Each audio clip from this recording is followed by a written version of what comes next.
It is 9:30 p.m. Central African Time. You're watching The Globe on SABC News, coming to you from Johannesburg. I'm Simpiwe Ngone. A very good evening to you. Indeed, a very good evening, and thank you for joining us. I'm Lulu Gabu. On to our top story. Cyclone Idai has killed at least 157 people in Zimbabwe and Mozambique as it tore across southern Africa. Officials and state media said on Monday vast areas of land have been flooded, roads destroyed and communications disrupted.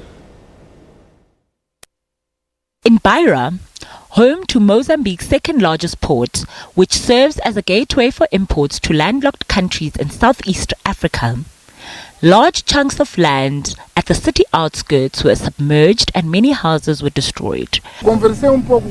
I spoke with people in flooded areas and they are calm and aware of what is happening.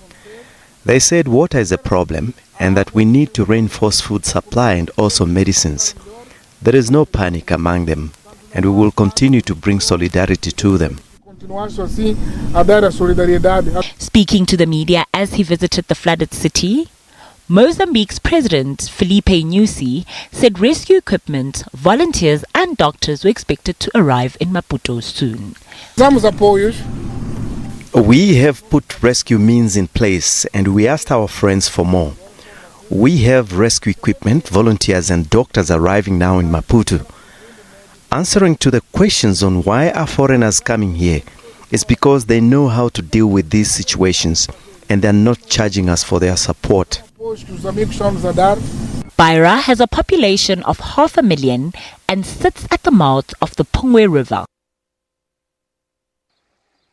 In Zimbabwe, a government official said on Monday at least 89 people have died after Cyclone Idai tore across the eastern and southern parts of the country, creating a humanitarian crisis in a nation grappling with economic woes and a drought. The scale of destruction is only becoming apparent as rescuers reach the most affected areas near the border with Mozambique. Chimanimani district has been cut off from the rest of the country by torrential rains and winds of up to 170 kilometers per hour that swept away roads, homes and bridges and knocked out power and communication lines. Video obtained by Reuters showed people weeping as bodies were recovered from a local church in the aftermath of the cyclone.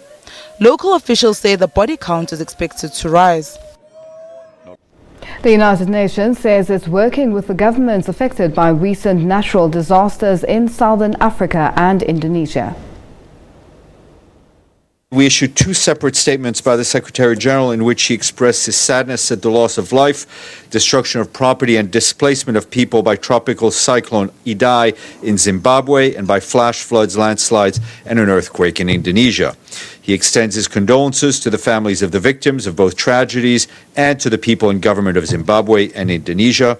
On Cyclone Idai, our humanitarian colleagues report that in Mozambique, widespread damage is reported in Beira City, with at least 48 people reportedly killed. In Malawi, it has affected more than 183,000 people, while 9,600 people in Zimbabwe have been impacted due to flooding and landslides. The UN and our humanitarian partners are supporting the government-led relief efforts. South Africa has urged the United